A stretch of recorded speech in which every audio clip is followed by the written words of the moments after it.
নমস্কার বন্ধুরা, আমার নতুন একটা ব্লগে তোমাদের সবাইকে অনেক অনেক স্বাগত জানাই।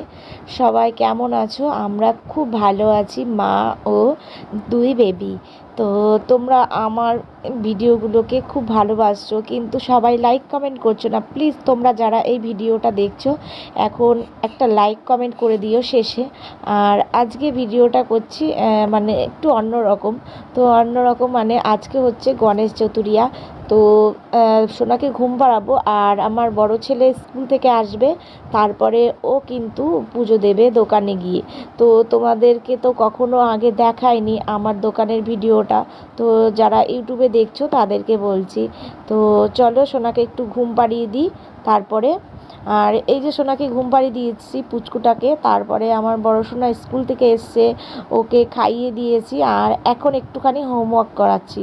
তো হোমওয়ার্কটা শেষ হলে তারপরেই আমরা কিন্তু দোকানে যাব। আর এই দেখো আমি দোকানটায় চলে এসেছি, আর স্নান হয়ে গেছে আমার আমার অনেক সোনারও স্নান হয়ে গেছে। তো ওই দেবে পুজোটা, যেহেতু আমি এখনও গঙ্গায় স্নান করিনি।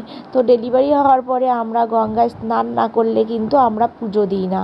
তো এই দেখো আমার অনেক সোনা নিজে হাতে করে মাটি দিয়ে একটা গণেশ ঠাকুরও বানিয়েছে এখানে। তো দোকানে নিয়ে এসছে, আজকে গণেশ পুজো, তো আমার দোকানের গণেশ লক্ষ্মী ঠাকুর, তো ওরা কি লাড্ডু খাবে না? তো আমার অনেক সোনাই এখন পুজো দেবে সব কিছু করে। তো এই দেখো আমার অনেক সোনা একা একাই ধূপকাঠি জ্বালিয়েছে, আর এই যে লাড্ডু জল দিয়েছে। তো অনেক সোনা নিজের মন মতোই পুজো দিচ্ছে। গণেশ ঠিক বুঝতেই পারবে যে অসুবিধা রয়েছে বলেই হয়তো আমাকে বাড়ির দোকানের মালিক পুজো দিচ্ছে না। তো চলো ও নিজের মতো পুজো দিই। আর পুজো দিয়ে চলে এসেছি বাড়িতে। তারপরে এসে এই দেখো মুখোশটা হচ্ছে ওর দাদার। তো মুখোশটা দেখে এসে মানে পরেছে এইভাবে, পরে ওর বাবার গেঞ্জি পরেছে, সাদা শার্ট পরেছে, আর নিচে একটা সাদা কাপড় পরেছে।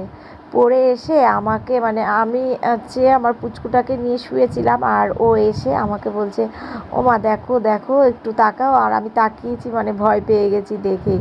তো বাচ্চারা এরকম করলে কিন্তু বাড়িতে একটা আনন্দর ঝর্ণাও বয়ে যায়। আর তারপরে হচ্ছে আমার এলো একটা পার্সেল। তো চলো বন্ধুরা দেখায় আজকে পার্সেলটা কি এলো। তো আমি কি অর্ডার করেছিলাম আর কার জন্যই বা অর্ডার করেছিলাম তোমাদের দেখাই। আর এখানে দাদা আর ভাই দুজনাই আছে।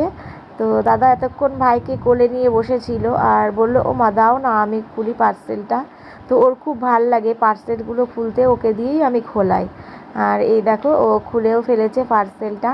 তো পার্সেলটাই এসেছিলো হচ্ছে বেবি প্যান্ট, যে ডাইপার প্যান্টগুলো হয় তো সেইগুলোই। তো আমার পুচকুর জন্য এগুলো অর্ডার করেছিলাম, যেহেতু এখন এলাস্টিকের প্যান্ট পরানো বাচ্চাদের একদম উচিত নয়।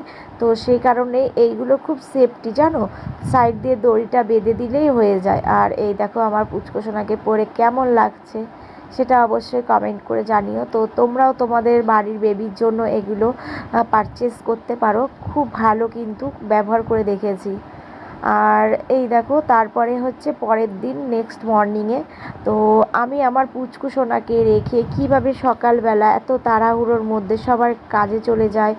আর আমার শাশুড়িমার অনেক কাজ থাকে, যার কারণে আমার টুকিটাকি মানে ঘরের কাজগুলো আমার নিজেকেই করতে হয় পুচকুকে রেখে।